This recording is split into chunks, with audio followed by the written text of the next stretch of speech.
Acontece que pessoas que têm experiências de quase morte ou EQMs, na verdade, têm um melhor suprimento de oxigênio do que pessoas que não têm EQMs. Portanto, a falta de oxigênio não é a causa. Igualmente, indivíduos medicados à beira da morte têm menos experiências de quase morte do que os não medicados.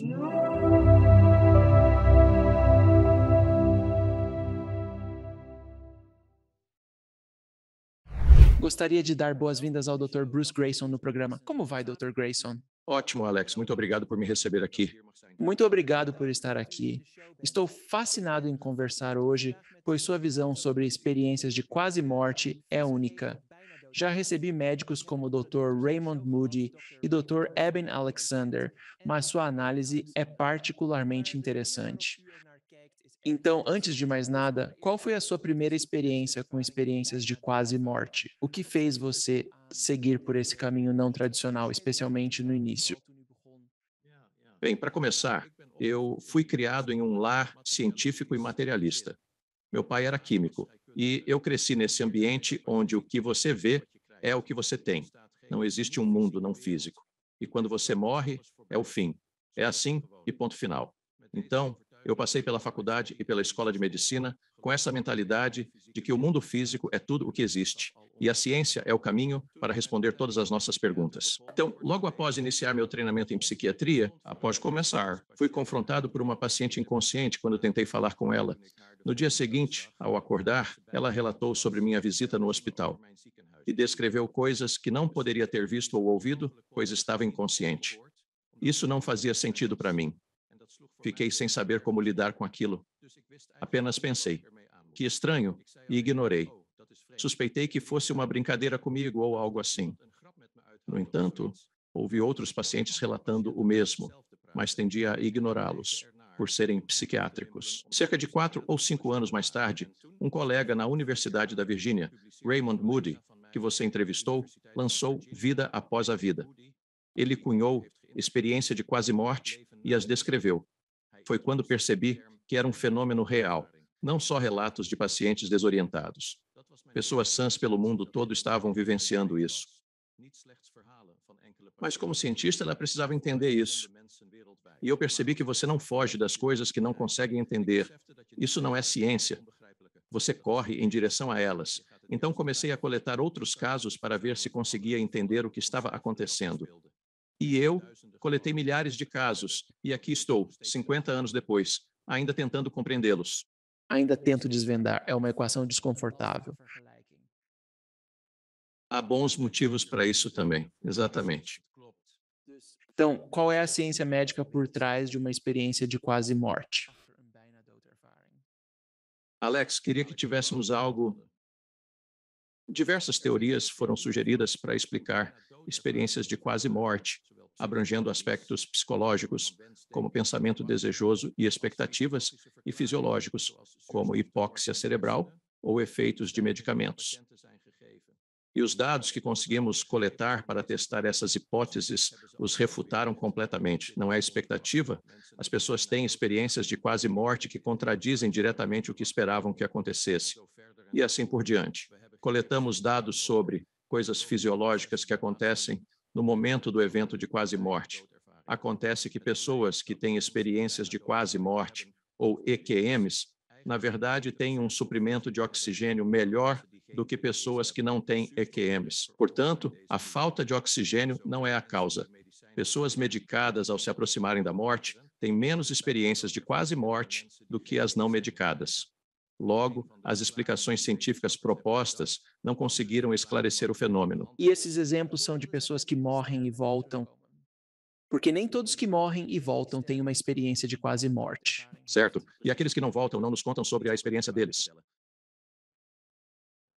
Cerca de 10 a 20% dos que sofrem parada cardíaca relatam experiência de quase morte. Não é como se todo mundo que morre e volta ou sofre um ataque cardíaco e volta tivesse uma experiência de quase morte. É uma boa porcentagem, porém. Isso é um tamanho considerável. De maneira alguma é insignificante.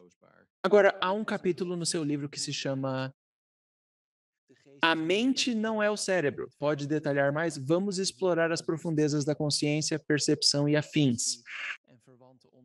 Bem, vamos começar com o que estamos falando. A mente é aquela parte de nós que pensa, sente, percebe, tem desejos e impulsos e coisas do tipo.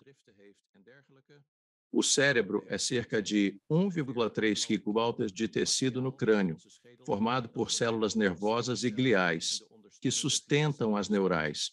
A questão é, qual a relação entre elas? Na faculdade de medicina, aprendi que o cérebro cria a mente e que células nervosas geram nossos pensamentos e sentimentos. Isso parece valer no dia a dia. Por exemplo, se você se embriaga, seu pensamento falha. Ou se levar uma pancada na cabeça, seu raciocínio é afetado. Em situações extremas, como experiências de quase morte, parece que o cérebro está se desligando. Contudo, indivíduos relatam pensamentos mais lúcidos e rápidos do que o habitual. Suas percepções tornam-se extremamente aguçadas. Isso é paradoxal, pois não deveria ocorrer se o cérebro estivesse se desligando. Além disso, existem outros casos, como o uso de drogas psicodélicas que mostram essa dissociação entre cérebro e mente. Antes, acreditava-se que essas drogas provocavam alucinações ao estimular o cérebro. Estudos de neuroimagem dos últimos 10 a 15 anos revelam que experiências místicas com drogas psicodélicas estão ligadas à redução da atividade cerebral, não ao aumento. Assim, parece que quando o cérebro diminui sua atividade, a consciência floresce. E não temos nenhuma explicação para o motivo disso, em termos médicos. Pois é, então, há argumentos a favor da meditação, pois meditadores experientes acalmam suas mentes. Alguns relatam experiências místicas e falam de caminhos diversos na espiritualidade que supostamente exigiriam mais atividade cerebral. No entanto, você apontou algo que me fez pensar. De fato, yogis e mestres espirituais, como monges tibetanos observados em meditação, mostram redução na atividade cerebral. Ainda assim, experienciam uma ampla gama de fenômenos. É de fato muito peculiar. É mesmo. Se você pensa que a mente é criada pelo cérebro, é uma coisa estranha, né? Então a pergunta é: o que é a consciência? Certo? Pois é, essa é a grande questão. Não sei como responder, mas posso falar sobre o que isso tem a ver com o cérebro. Como disse, na vida cotidiana, o cérebro parece ter um papel na nossa consciência, certo? Isso claramente não ocorre sempre. Se o cérebro não gera nossos pensamentos, qual sua função? Por que temos cérebros? Somos animais, evoluímos no mundo físico, nossos cérebros são órgãos físicos que evoluíram para nos ajudar a sobreviver. Portanto, o objetivo é trazer para a nossa consciência aspectos que nos auxiliam a sobreviver no mundo físico, como encontrar comida, abrigo, um parceiro e evitar predadores. Então, para realizar isso, é necessário filtrar algumas coisas e permitir a entrada de outras. Por exemplo, se a sua consciência lá fora estar em comunhão com Deus e ver entes queridos que se foram, não ajuda para achar comida e abrigo. Assim, o cérebro tem que ser eficiente, filtrando e permitindo só o que é crucial. Isso é comestível? Aquilo é nocivo? É assim que funciona. Não é surpreendente, pois todos os sentidos operam de modo semelhante. Você não ouve todas as frequências sonoras disponíveis, apenas algumas. O curto segmento de comprimento de onda que é importante para nós. Nós não vemos todas as frequências de luz que estão disponíveis. Nós apenas vemos o espectro visível, não o ultravioleta e o infravermelho, porque esses não são importantes para nós. Então faz sentido que o cérebro filtre as coisas sem importância e permita apenas a entrada das importantes. Essa não é uma ideia nova. Hipócrates escreveu sobre isso há 2000 anos. E há muitas evidências de que o cérebro realiza algum tipo de filtragem da consciência. Então, eu não sei onde isso ocorre, né? Mas certamente não parece estar no cérebro. Funciona em conexão com o cérebro. Quando há emoção, qualquer coisa desse tipo, é a mente ou é o cérebro? Ou seria uma pequena combinação dos dois? Bem, do jeito que a gente vivencia, é uma combinação, já que a emoção de amor, ódio ou raiva parece fazer parte da consciência e ainda assim a sentimos no corpo. Sentimos o coração acelerar, começamos a suar, ficamos quentes. Essas são todas as sensações físicas que acompanham a expressão da emoção, e isso tem que envolver o cérebro. Então, é meio que uma combinação da consciência e dos mecanismos corporais para expressar isso. Então, a programação que ocorre quando temos entre 1 e 6 anos, onde toda essa exposição estamos realmente definindo nossa personalidade. Não são as personalidades, pois digo que já viemos pré-configurados de fábrica, com certos cenários, digamos, talentos e habilidades naturais para nós. Nunca jogarei na NBA. São coisas pré-programadas, na fábrica, por assim dizer. Esse tipo de programação vem da nossa exposição cultural, influência dos pais e ambiente.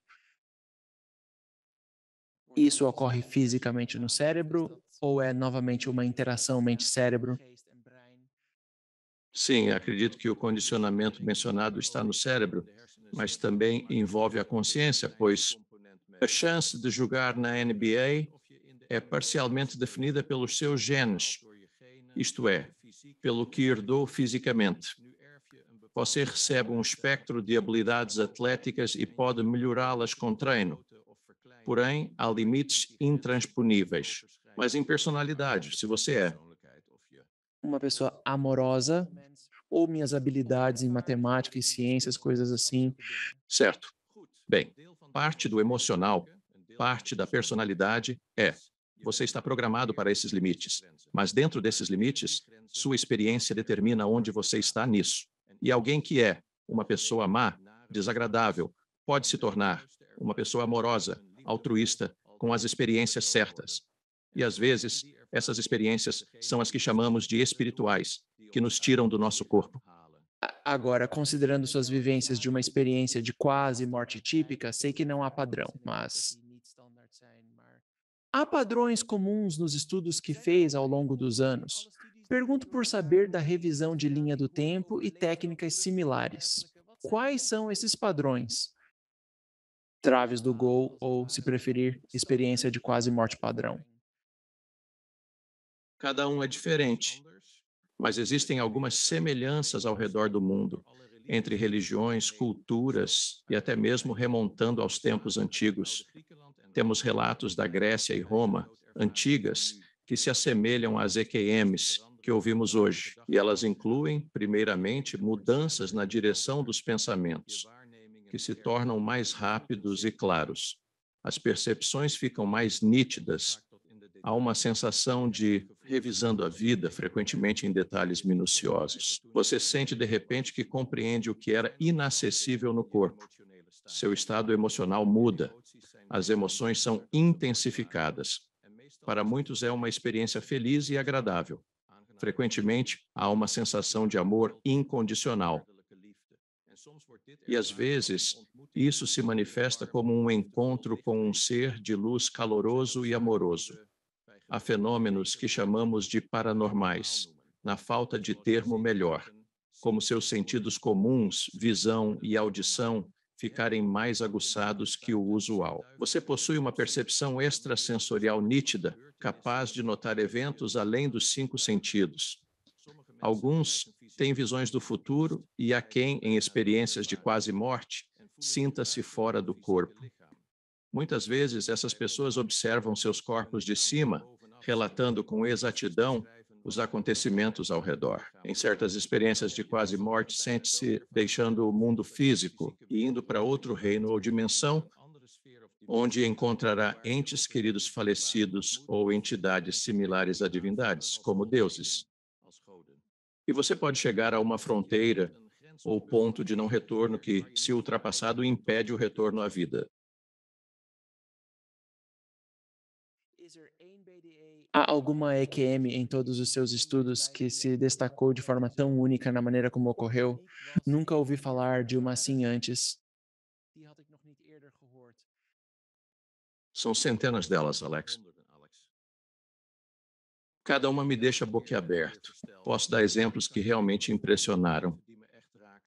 Muitas pessoas revisam a vida onde não só veem, mas revivem cada momento dela. Para cerca de um terço dessas pessoas, revivem suas vidas não só pela própria perspectiva, mas também pela dos outros envolvidos. Deixe-me dar um exemplo disso. Esse é um conhecido meu, o Tom, na casa dos 30 anos. Ele estava trabalhando debaixo do caminhão na entrada da sua casa e o veículo estava suspenso por um macaco. E, na verdade, havia um buraco, uma cavidade de ar embaixo da entrada da garagem que desabou e o caminhão caiu e esmagou o peito dele. E então, ele teve uma experiência de quase morte. Ele teve muitas coisas que estavam na EQM, mas uma das que mais me chamou a atenção foi a revisão da sua vida. E ele se lembrou de muitos incidentes.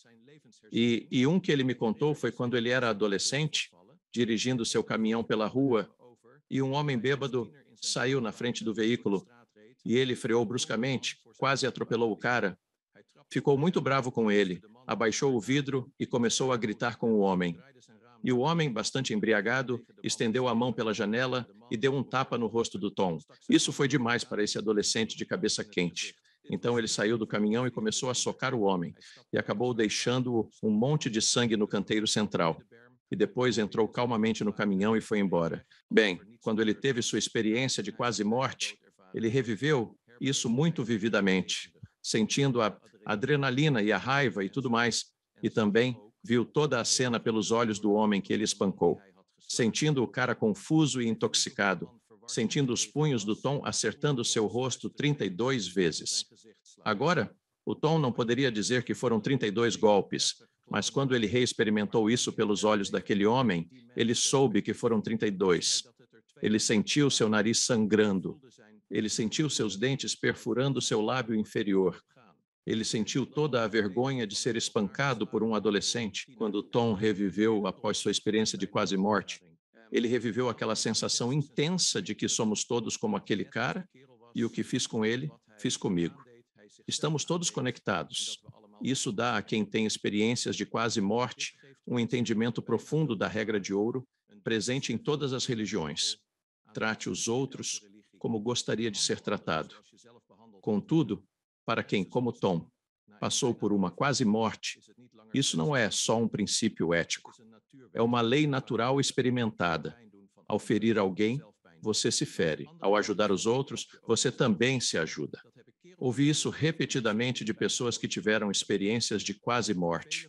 Para muitas, a revisão de vida é parte vital da EQM em mudar suas vidas após. Agora, você falou um pouco sobre os primeiros relatos de EQMs. Pode falar um pouco sobre a história das EQMs? Porque isso é algo sobre o qual realmente nunca ouvi falar muito, como na Grécia Antiga. Porque, de modo geral, a RCP não era tão eficaz naquela época. E eles não tinham essas máquinas, claro, isso não era comum naquela época. Então não havia tantas EQMs. Se você sofresse um ataque cardíaco, era praticamente o fim. Então não acontecia muito isso antigamente. E acho que isso é uma coisa que o Dr. Raymond Moody mencionou quando esteve no programa, é que começamos a registrar mais isso nos últimos 80, 100 anos, porque começamos a conseguir reanimar pessoas graças à medicina moderna. Então, qual é a história? Sim, primeiro, deixe-me desfazer a ilusão de que já somos bons nisso. Sim, é melhor. Um pouco melhor. No hospital, onde as pessoas têm todo o equipamento disponível, aproximadamente 25% dos que têm paradas cardíacas são reanimados. Nossa, então a maioria morre, mesmo com todo o equipamento. Fora do hospital, as chances de sobrevivência são menores, certo? Mas temos relatos do Egito Antigo, da Grécia e de Roma sobre experiências de quase morte. Na verdade, no Egito Antigo e na Grécia havia rituais para induzir um estado de quase morte, visando o crescimento espiritual. Os egípcios, por exemplo, enterravam indivíduos em caixões por horas, esperando que, após uma experiência de quase morte, se tornassem guias espirituais. Mas existem muitos relatos da Grécia e Roma antigas. O primeiro foi na República de Platão. Ele falou sobre um herdeiro soldado que foi morto em batalha, na batalha, e recebeu um funeral heróico, foi posto no topo de uma pira e, ao ascenderem na ele, se sentou. E ele contou sobre essa incrível viagem ao além, Uma coisa que eu gostaria de mencionar é: metade dos que vivenciam quase morte relatam ver um ente querido falecido. Isso é frequentemente ignorado pelos críticos que afirmam, claro, ao morrer, espera-se ver entes queridos, então você os imagina. Isso pode justificar alguns relatos, mas há casos em que se vê alguém que desconhecia ter falecido. E isso torna difícil explicar em termos de expectativa ou pensamento desejoso. E temos um exemplo disso que remonta ao primeiro século. Plínio, o Velho, o historiador romano, escreveu sobre o caso de Corfídio, que era um nobre romano que morreu, e seu irmão, que organizou o funeral, levou o corpo a um agente funerário. Quando estava na mesa de embalsamar, ele de repente sentou. Ele bateu palmas, que era o sinal que esse nobre usava para chamar um servo. E eles entraram e ele estava bem acordado. E ele disse: acabei de visitar meu irmão na casa dele. Eu estava lá e presenciei ele morrer. E ele me disse, depois de morrer, ele falou: quero que você crie minha filha, e aqui está como eu quero que você faça isso. E ele me contou onde tinha enterrado seu ouro no quintal. O agente funerário e assistente só olham para ele, tipo, o que ocorre enquanto estão sentados? Os irmãos correram e disseram: nossos mestres morreram. Agora, ninguém sabia disso, exceto a pessoa que teve a experiência de quase morte. E eu tenho casos que ouvi nos últimos anos onde pessoas encontraram alguém que estava morto, mas ninguém sabia que tinha morrido. Isso é tão fascinante. E toda a ideia de esperar algo médio. O Dr. Eden Alexander era basicamente um ateu. E ele viveu uma experiência muito detalhada e intensa, estando medicamente quase morto e sobreviveu. Isso desafia essa concepção, e muitos ateus, como um médico ou cientista incrédulo na vida após a morte, com uma experiência de quase morte. E muitas pessoas que são religiosas e têm crenças fortes dirão: minha experiência de quase morte não foi nada como me disseram que seria. Certo? Porque, baseado em meus estudos e entrevistas sobre experiências de quase morte, não há céu nem inferno, ninguém realmente disse isso, né? Foi mais como, eu encontrei o diabo e havia fogo e enxofre. Nada disso aconteceu. É sempre, geralmente, retrospectiva devida. Energia positiva, mas sente o negativo que causa aos outros. Pelo seu caminho, até pessoas que não cruzaram com você, mas foram impactadas. Você sente o bem e o mal durante essa revisão de vida que pode durar qualquer tempo. Essa era a minha próxima pergunta. Como o tempo é percebido nessas experiências de quase morte, segundo os seus estudos? Essa é uma ótima pergunta, Alex, pois quase todos que têm experiências de quase morte relatam que o tempo difere. O que vemos como linear é só um artefato do mundo físico. Fora dele, o tempo para, deixa de existir ou perde o sentido. Mesmo assim, ao relatarem o ocorrido, descrevem-no como uma sequência de eventos. Primeiro isso, depois aquilo, e então outra coisa. E, pelo que entendo, não se pode ter uma sequência de eventos sem passagem de tempo, como aqui. Quando pergunto aos que vivenciaram isso, dizem: sim, ao contar parece paradoxo, não faz sentido. Mas lá não era paradoxo, era normal. As coisas ocorriam em sequências, uma após outra, todas de uma vez. Passado, presente, futuro, tudo estava lá e ainda assim também em sequência. E eu sei que isso não pode acontecer aqui no mundo físico, mas era assim lá. Então, eu não sei como explicar isso, mas há muito inexplicável sobre a experiência de quase morte. E uma das chaves, eu acho, é que quando você pede a alguém que vivenciou para contar o que aconteceu, geralmente começam dizendo: não consigo, não há palavras para isso, não se pode expressar. Então dizemos: ótimo, conte-me sobre isso. Estamos fazendo com que eles destruam isso ao tentar verbalizar. Como? Usam metáforas, muitas vezes culturais ou religiosas. Por exemplo, eu disse: muitos veem um ser de luz caloroso e amoroso. Ao conversar com alguém de cultura judaico-cristã, podem dizer Deus.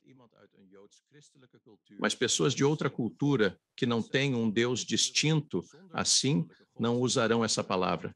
E até mesmo pessoas daqui dirão, e essa luz era Deus. Vou usar essa palavra, assim você saberá do que estou falando. Mas esse não era o Deus que me ensinaram na igreja. Era muito maior do que isso. Devemos tomar com cautela o que dizem. Quando mencionam algo celestial ou infernal, não se referem aos lugares literais de céu ou inferno, mas a uma metáfora de suas experiências. Qual sua experiência com sonhos? Porque no que diz respeito a sonhos, pela minha experiência com eles, sonhos funcionam por metáforas e sonhos não têm tempo. O tempo não existe numa sequência de sonhos na sua mente enquanto você está sonhando ou na sua consciência durante o sonho. Não é como se aquele sonho durasse 5 minutos para acontecer. Não existe nada disso. Então, há algum tipo de paralelo entre os dois? Bem, ambos são paralelos no sentido de que, na nossa consciência habitual, agora, em um sonho, você tem uma sequência de eventos, você tem algum tipo de tempo, mas é fluido. Você pode se mover para frente e para trás no tempo. E, claro, não podemos fazer isso na nossa realidade. Consciência diária. Será que sonhos têm qualidade similar às experiências de quase morte? É curioso, pois sonhos são uma mistura de várias coisas. Alguns sonhos são apenas fantasias, imaginações, mas outros sonhos parecem ter informações importantes que você não tinha antes e, seja originário de uma entidade externa, de partes desconhecidas de si mesmo ou do seu eu superior, seja o que for, você parece interagir com algo além da sua consciência habitual nesses sonhos. Então, eu acho que alguns sonhos têm algumas coisas em comum com experiências de quase morte, mas o sonho comum e corriqueiro que temos todas as noites provavelmente não é. Isso provavelmente é muito mais como uma fantasia, ou um devaneio, ou alucinação. Quais são os paralelos entre psicodélicos e experiências de quase morte? Porque se você estudar Timothy Leary e Ram Dass e aqueles jovens da época em que eles experimentavam LSD,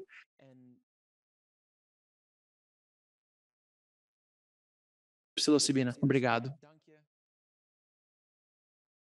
As experiências relatadas assemelham-se à de quase morte, porém menos intensas e estruturadas, ainda que de algum modo significativas. Se uma experiência de quase morte é uma viagem completa, isso é meio que eu só aluguei o carro, talvez dei uma olhadinha ao redor, mas não fui até o fim, entende? Muitas viagens psicodélicas com várias drogas podem resultar em muitas das aventuras espirituais similares às da Índia, como a experiência de morte.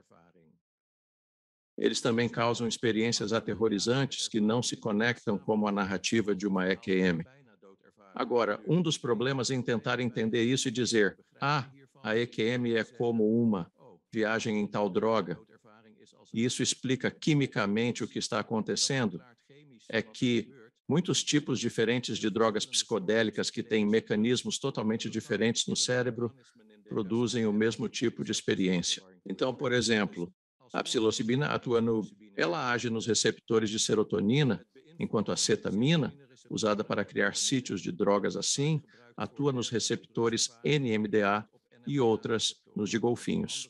Logo, não há consistência no processo químico cerebral que gera essas experiências. É como se várias drogas desligassem o processamento cerebral normal, permitindo a manifestação da consciência. A droga não provoca a experiência diretamente, apenas afasta o cérebro, permitindo que você a vivencie.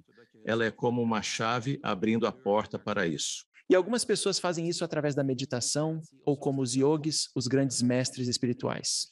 Eles conseguem entrar e sair de suas práticas meditativas por causa de sua essência espiritual. Meio que sim, é um atalho, mas não é tão intenso, o que é uma das razões pelas quais Ram Dass cansou de fazer viagens, porque ele é continuar. Eu não posso permanecer aqui. Eu desejo ficar. E então ele encontrou o Maharishi e pensou: finalmente alguém que vive sempre em êxtase. eu quero descobrir o que ele faz. Ele está nesse estado o tempo todo. Então há um paralelo muito interessante entre experiências quase morte. Parece que tudo se resume à consciência e a alcançar.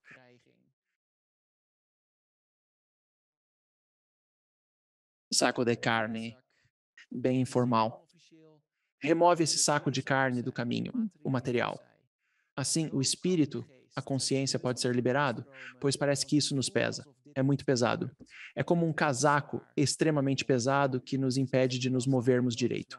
E todas as coisas das quais falamos têm em comum o fato de que elas aliviam esse peso, permitindo que você vivencie sua essência verdadeira, de certo modo. Sim, muitas experiências de quase morte são assim descritas. Relatam ser como tirar um casaco ao partir e não querem voltar ao corpo, pois é desagradável. Você tem razão. Várias religiões desenvolveram técnicas para atingir esse estado alterado, seja com psicodélicos, meditação, autoflagelação, dança ou tambor, buscando acalmar o cérebro e deixar a consciência se expandir, como tenda de suor.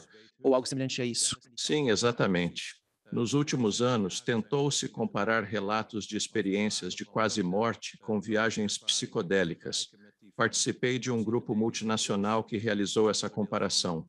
Analisamos uns 800 relatos de quase morte, frente a mais de 15 mil de uso de drogas psicodélicas, buscando qual substância mais se assemelha à experiência de quase morte.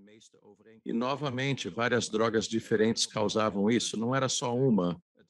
As experiências diferem. Quem viveu situações com drogas e quase morte reais, como Eben Alexander, afirma que não são iguais.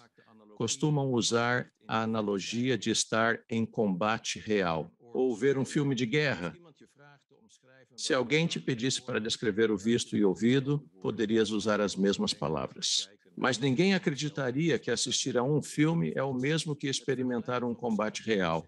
Comparar relatos de viagens psicodélicas e EQMs não implica viver a mesma experiência, mas usar palavras similares para descrever um estado incomum vivenciado. É como se você assistisse aos primeiros 15 a 20 minutos de O Resgate do Soldado Ryan e realmente invadisse a praia na Normandia. Uma é realmente intensa e a outra é absurdamente intensa. Eu adoro analogias com filmes, faz sentido, pois ao ver os primeiros 20 minutos de O Resgate do Soldado Ryan, até veteranos da Normandia afirmaram: isso é o mais próximo que se pode chegar de como era estar lá. E você pode ter uma reação traumática a isso ao assistir ao filme, assim como pode ter na vida real. E, Pape, eu acho que é verdade que uma viagem psicodélica pode trazer efeitos espirituais posteriores, semelhantes aos de uma experiência de quase morte, mas não é do mesmo nível. Sim, com certeza. Agora, culturalmente, é uma coisa que eu já ouvi tantas vezes de pessoas que querem tentar desmascarar isso, é que, é só porque você tinha essa intenção ou algo assim. Mas isso está acontecendo não só agora, pelo que aprendi com você hoje ao longo da história, mas de cultura para cultura parece ser a mesma sequência de eventos. Cada indivíduo é único, porém há sinais comuns numa experiência de quase morte, alheios à cultura, idioma ou religião. Sim, é verdade, é verdade. Na sua experiência, quantas culturas diferentes você de fato estudou? E as religiões e idiomas das pessoas? Sim, bem, a qualidade da pesquisa é diferente em todas as culturas. A maior parte das pesquisas mais sólidas foi realizada nos Estados Unidos, na Inglaterra e na Europa, que é basicamente a mesma cultura, predominantemente cristã.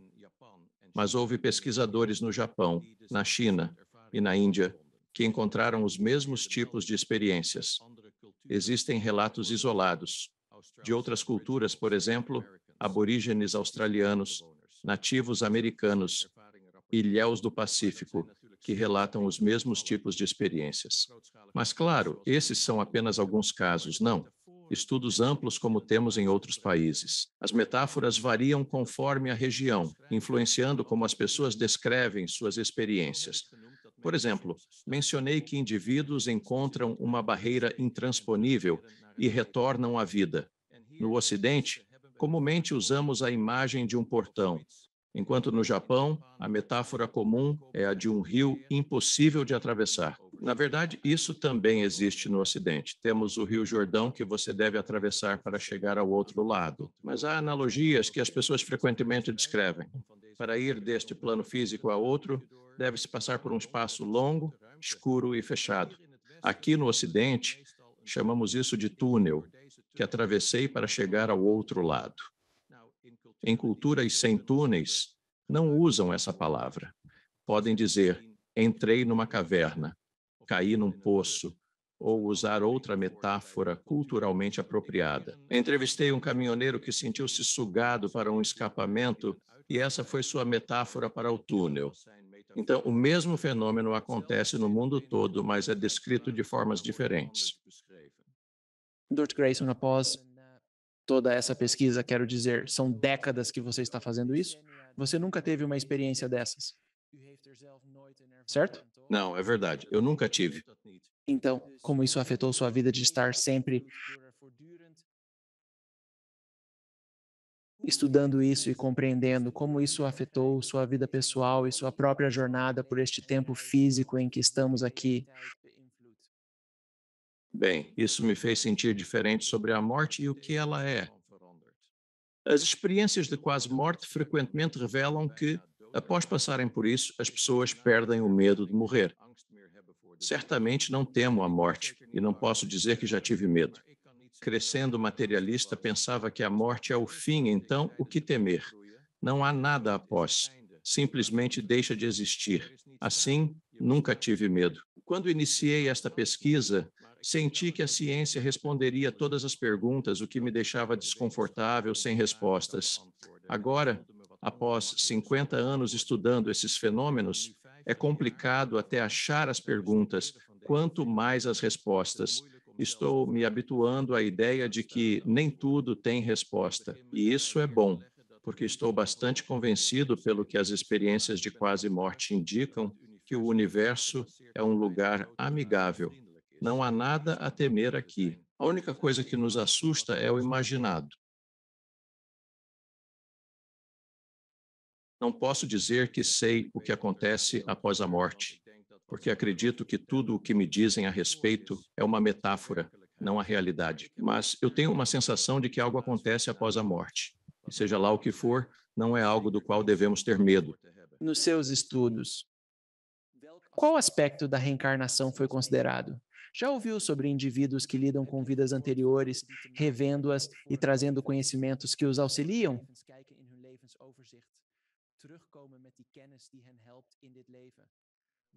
A reencarnação é tema de discussão há milênios, especialmente em filosofias orientais. Isso teve alguma influência no seu trabalho? Muito pouco. Algumas pessoas dizem que, ao revisarem suas vidas, incluiu cenas que não aconteceram nesta vida, que pareciam ser de uma vida passada, e eu tenho alguns exemplos de pessoas que conseguiram de fato corroborar as coisas que aconteceram nessa vida passada.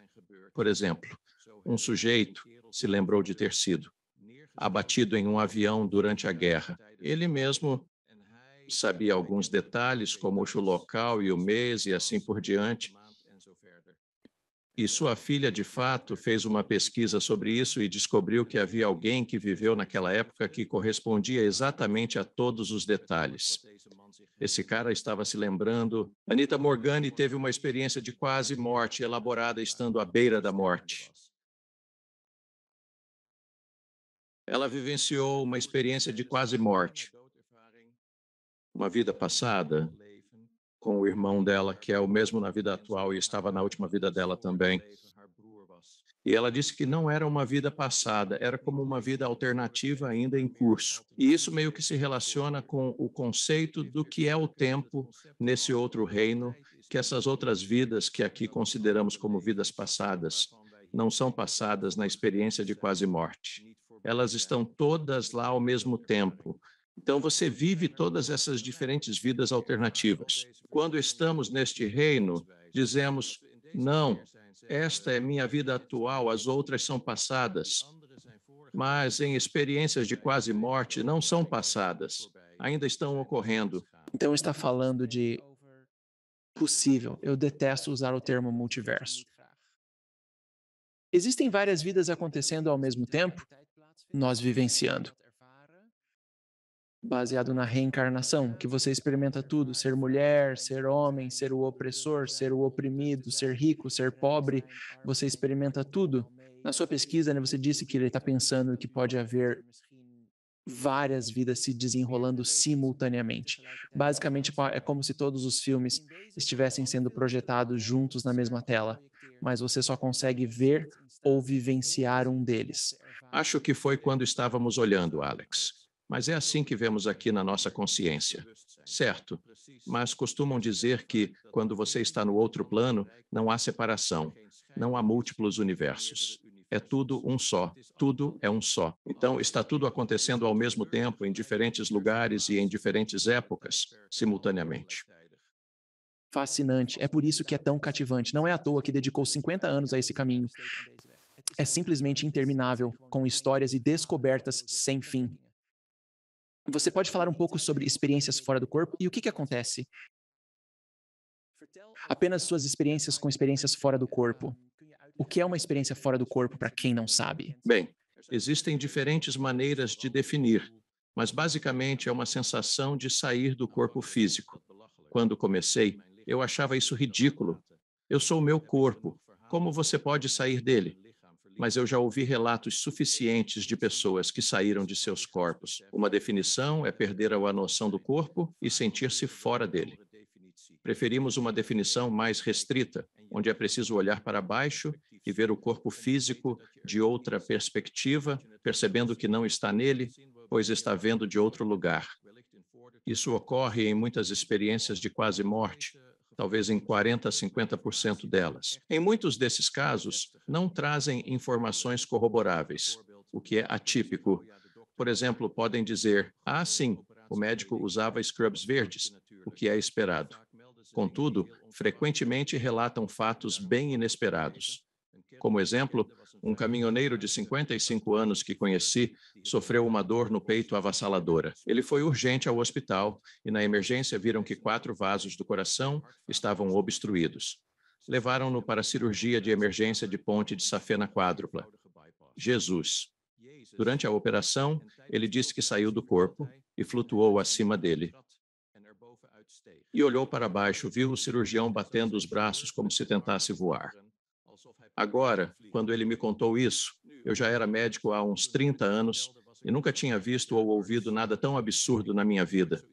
Você não vê médicos em programas de TV fazendo isso? Então eu presumi que ele estava tendo alucinações por causa da anestesia ou algo do tipo. Ele insistia ser verdade. Então, com sua permissão e até por sua insistência, falei com o cirurgião dele. E um cirurgião disse: bem, sim, eu fiz isso.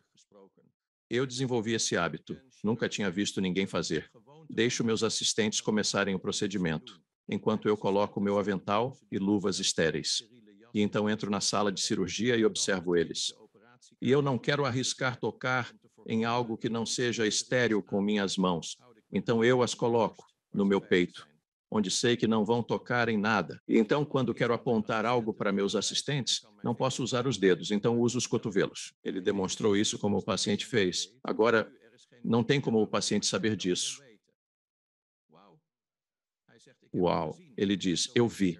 É assim que eu sei. Tenho caso após caso de pessoas vendo coisas inesperadas, como uma enfermeira de centro cirúrgico com cadarços de sapato diferentes, esse tipo de coisa. Você não esperaria que isso acontecesse. E ainda assim, ao relatarem o que vem, médicos e enfermeiros podem confirmar: sim, era verdade. Você pode falar um pouco sobre experiências pré-vidas? E sei que você também explorou essa área. Sim, eu não sou exatamente um especialista nessa área. Não sei bem o que pensar a respeito. Há pessoas que estudaram a pré-vida. É difícil comprovar esse tipo de coisa. direi que alguns dos meus colegas na Universidade da Virgínia estudam reencarnação e pesquisam crianças pequenas com idades entre 2 e 5 anos que falam espontaneamente sobre suas vidas passadas. E, ocasionalmente, uma criança dessas falará o período em que estavam no útero, e eles falam sobre coisas, geralmente isso não pode ser comprovado, mas às vezes pode. E eles vão falar, por exemplo, de ter um gêmeo que não sobreviveu no útero e acaba sendo verdade. Ou eles vão falar sobre alguma conversa que ouviram. Agora, como um feto no útero pode ouvir uma conversa, mas ele relata, a criança relata algo e os pais confirmam. Pois é, nós realmente tivemos aquela discussão quando ele estava com 8 meses de gestação, 8 meses dentro do útero. Não sei o que pensar sobre isso. A criança realmente se lembra de algo daquela época? Ou, de alguma forma, está obtendo essa informação telepaticamente dos pais? Eu não sei qual é a resposta. Eu acho que a maioria das pesquisas na Universidade da Virgínia foi sobre reencarnação. Sugere que essa pessoa viveu uma vida passada. Mas isso não se encaixa na definição de reencarnação como normalmente é entendida. Por exemplo, às vezes temos mais de uma criança vivendo ao mesmo tempo que relata lembrar-se da mesma vida passada. Isso não se enquadra na definição de reencarnação para a maioria das pessoas. Ou teremos alguém que se lembra dos detalhes de 2 vidas que ocorreram simultaneamente no passado. Não é bem claro o que está acontecendo aqui. Há algo além da nossa consciência normal, mas o que é exatamente nossa compreensão da reencarnação é muito simplista. Certo, minha cabeça já está começando a doer agora, só de tentar olhar. Mal consigo entender os conceitos básicos sobre os quais estamos falando, quem dirá, tipo, espera aí, poderiam ser 2 vidas ao mesmo tempo no mesmo planeta. Mas não houve algumas experiências dessas crianças que diziam coisas e depois faziam pesquisas para corroborar o que estavam dizendo, tipo, eu morava nesta casa, neste lugar e tal coisa, e isso se comprovou verdadeiro. E simplesmente não tinha como, de jeito nenhum, que eles soubessem essa informação. Sim, eles estudaram mais de 2.000 crianças na Universidade da Virgínia, e dessas, conseguiram identificar cerca de 1.000. A pessoa que a criança afirma ter sido em uma vida passada. E descobrem que essa pessoa tem informações. Às vezes, eles realmente levam a criança para outra cidade onde a pessoa viveu na vida passada. E a criança vai andar por aí e identificar coisas e falar, bem, aquela casa não tinha uma varanda antes e coisas do tipo. E eles vão identificar pessoas e lugares. E não só terão as informações, mas também demonstrarão as emoções apropriadas em relação às pessoas que conheceram na vida passada. Não é à toa que faz isso há 50 anos, doutor. Quer dizer, simplesmente continua e continua. Pode falar um pouco sobre o aspecto transformador? Qual o impacto de uma experiência de quase morte nas pessoas? Entram de um jeito e saem transformadas do outro lado. Bem, eu sou psiquiatra e ganho a vida ajudando pessoas a fazerem mudanças em suas vidas. E por isso, o mais importante de uma experiência de quase morte para mim não é o evento em si, por mais marcante que seja, mas como transforma as pessoas. E isso as muda drasticamente, para sempre. Conversei com quem viveu isso na adolescência e parece que foi ontem. Nunca mais voltaram a ser como antes. O que mais se ouve é que eles perderam o medo da morte. Quando ouvi isso pela primeira vez, como psiquiatra, preocupei-me se deveríamos revelar isso às pessoas. Que a morte não é algo a temer, isso não vai deixar as pessoas suicidas, não é?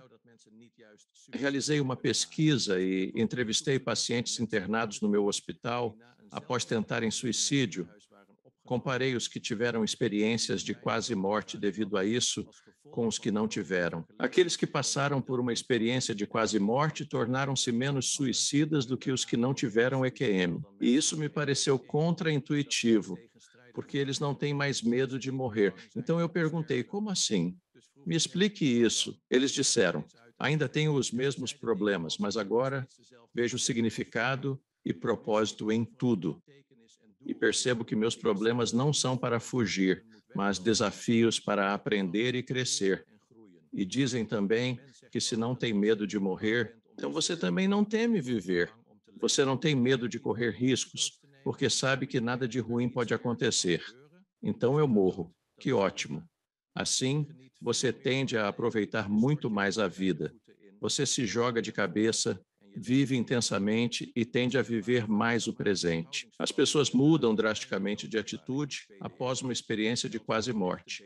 Isso é verdade para uma EQM, não para um encontro próximo com a morte sem tal experiência. Pessoas que quase perdem a vida, geralmente, eles passam a valorizar mais a vida. Quem não teve EQM geralmente é cauteloso, receoso de perder a vida e evita riscos. Já quem viveu uma experiência de quase morte perde o medo e se dispõe a assumir mais riscos. Isso afeta seu comportamento, tornando-os mais espirituais. Eles dizem: não sou mais religioso, não sigo um dogma específico, mas sou muito mais espiritualizado. E o que querem dizer com isso é que se tornam muito mais compassivos e sentem uma conexão maior com outras pessoas, não só com pessoas, mas com animais, plantas, com o universo. Sentem-se parte de algo maior do que eles mesmos. E eu ouvi isso, né, não só de pessoas que eram religiosas antes, mas de pessoas que eram ateias antes, pessoas que eram agnósticas antes. Elas saíram com uma sensação de fazer parte de algum reino espiritual, universo espiritual, do qual não tinham consciência anteriormente. E isso altera como elas agem. Ficam mais altruístas e solidárias. São mais propensas a se voluntariar, a adotar um estilo de vida simples, passam a dar menos importância ao mundo físico, o que não significa apenas posse materiais, poder, prestígio, fama, competição. Essas coisas perdem o sentido para elas.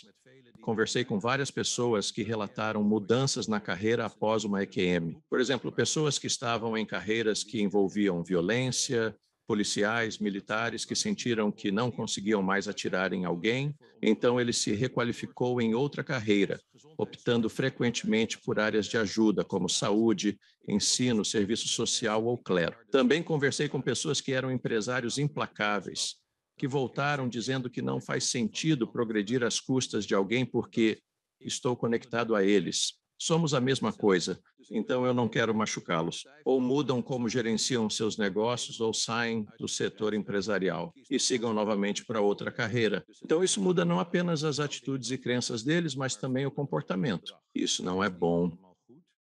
Às vezes a vida é construída em torno do que já não importa mais. Vi casamentos acabarem assim, carreiras também. E as pessoas mudam todo o estilo de vida. E isso pode ser bastante estressante, não só para o indivíduo, mas para a família também. Então, o que eu acho fascinante em você, doutor, é que, como fala sobre EQMs, e não me entenda mal de forma clínica, mas de um jeito incrível. Porque eu conversei com viados e muitas vezes a emoção e essa vibração e energia deles e são tão apaixonados. Mas você é apaixonado de um jeito diferente. Você tem paixão pela exploração do assunto, de uma maneira muito equilibrada. E eu acho que isso é o que há de maravilhoso no seu jeito de abordar, é que sou cientista e estou analisando por esse ângulo, colhendo os benefícios espirituais. Você não pode ser exposto a tanto assim e não ser, de alguma forma, afetado. Mas ainda assim, a maneira como você fala sobre isso é muito, na verdade, um mais um significa. Estudei os um mais uns e o resultado. Sim, é incrível e revigorante como você aborda isso. Sim, alguém como Evan Alexander, que conheço bem, iniciou como clínico. Era médico e cientista, como eu. Mas após sua experiência, ele voltou com uma certeza, um saber. E isso mudou toda a sua vida. E eu não tenho isso. Eu não tenho essa certeza. Então, eu ainda estou na estrutura do clínico, tentando ajudar pessoas que têm essa experiência e tentando compreendê-la. Como cientista, eu acho que dizer que um mais um é dois é um bom modelo, ainda assim. Um mais um são dois. Nesse contexto específico, em outro contexto, pode não ser. Não há uma única resposta ou entendemos. Nossa lógica vem de Aristóteles. E as coisas são ou pretas ou brancas, não podem ser as duas. Não podem ser nenhuma, tem que ser preto ou branco. Há cerca de 500 anos na Índia, Nagarjuna desenvolveu um sistema de lógica quádrupla, onde algo pode ser preto ou branco, ou preto e branco, ou nem preto nem branco. E essa é uma maneira bem diferente de ver o mundo. Então, nossa lógica e nossa matemática são apenas uma maneira de compreender o mundo, mas não são a única. E na experiência dela, não tem medo da morte? Eu falo isso, mas tenho meus momentos ruins. Você é tipo, talvez eu prefiro não correr nenhum risco. Sou cientista, e cientistas devem saber que tudo o que conhecemos é provisório. Olhamos para o que os cientistas pensavam há 200 anos e rimos de quão ingênuos eram. Então, como não pensar que cientistas daqui a 200 anos não vão rir do que pensamos? Ah, com certeza. Então, não leve a sério o que pensamos. Então, é assim que vejo as coisas. Creio que as evidências sugerem algo após a morte, e não é temível. Contudo, como cientista, posso estar lendo as informações errado. Os dados podem estar mal interpretados. Talvez minha análise esteja equivocada. Novos dados em 50 anos podem contradizer isso. Então, não tenho certeza disso. Ou seja, a mecânica quântica teria sido motivo de riso há 100 anos. Sim, e foi. E foi assim, a mecânica quântica teria sido motivo de riso, bem como a física quântica. Conversei com vários cientistas e doutores sobre isso e percebo que, de certa forma, a ciência ela está começando a alcançar o que a espiritualidade vem falando há milhares de anos. Esses conceitos de energia e de que todos nós somos energia. E se você for fundo o suficiente, na estrutura celular nossa, literalmente não há nada. Nada, porque os microscópios atuais são tão potentes que, tipo, por que que somos sólidos? Então, se não tem nada lá, por que somos sólidos? E aí você começa a ler os antigos textos dos yogis e tipo, ah, sim, yogis podem atravessar paredes e estar em dois lugares ao mesmo tempo. E essas histórias você fica tipo, eu sempre digo às pessoas, tipo, não importa em que época o homem esteja, ele acha que sabe tudo. Essa é a natureza do ego, basicamente. Devemos poder dar um passo atrás e dizer agora estamos nos enganando. Agora farei algumas perguntas, como a todos os convidados.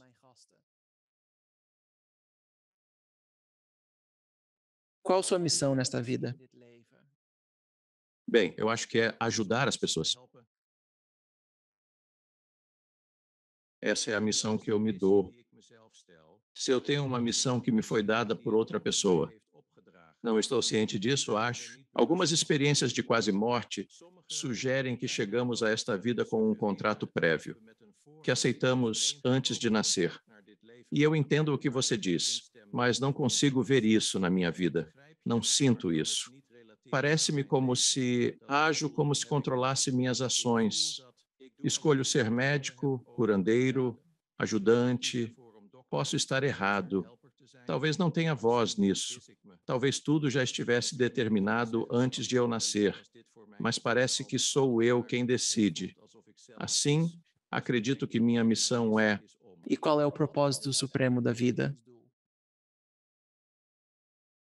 Devo retornar ao que as experiências de quase morte indicam, pois, na experiência,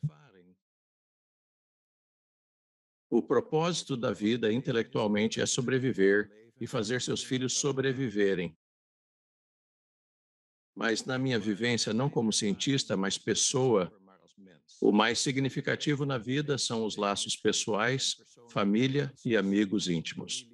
Pessoas que passaram por quase morte geralmente afirmam que amar é o essencial. Que viemos aqui para aprender a amar. E eu digo, espera aí, você está dizendo que o outro mundo é cheio de amor. Por que precisamos voltar aqui para isso? Porque aqui temos conflito. Lá não tem isso. Você precisa aprender a amar apesar do conflito. E é por isso que viemos à Terra. Onde as pessoas podem descobrir mais sobre você, seu livro e seu trabalho atual? O melhor ponto de partida é provavelmente o meu site, que é www.brucegrayson. Acesse brucegrayson.com para informações e encomenda do livro. Disponível em capa dura há 1 ano, lançado em brochura este mês nos EUA e Reino Unido. Também oferece recursos para outras fontes de informação, links para sites e mais. Dr. Grayson, valorizo imensamente o trabalho dedicado que você realiza há anos. Sou grato por escrever o livro, ajudando pessoas com suas experiências e estudos sobre o pós-vida. Espero que isso nos incentive a viver melhor diariamente. Assim, agradeço sinceramente, meu amigo. Muito obrigado. Obrigado, Alex. Prazer conversar com você. Obrigado por assistir. Clique em um dos vídeos abaixo para continuar sua jornada e não se esqueça de se inscrever.